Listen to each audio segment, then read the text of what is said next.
மலைகளின் நடுவில் கட்டப்பட்ட வெறிச்சோடிய பயிற்சி அரங்கில் ஹல்க் பாறைகள் போல வீங்கிய தசைகளை இறுக்கி நின்றான். மறுபுறம் லேடி ஹல்க், ஷீ ஹல்க் தன்னம்பிக்கையுடன் புன்னகையுடன் நீட்டிப்புகளைச் செய்கிறாள். இது ஒரு நண்பர்களுக்கான பயிற்சிதான் என்று அவள் சொல்கிறாள். ஹால்க் முழக்கத்துடன் பாய்கிறான். தரை அதிர்கிறது.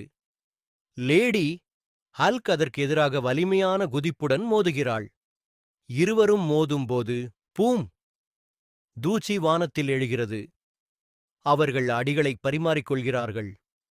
ஒவ்வொரு மோதலுமே நிலநடுக்கம் போல ஒலிக்கிறது.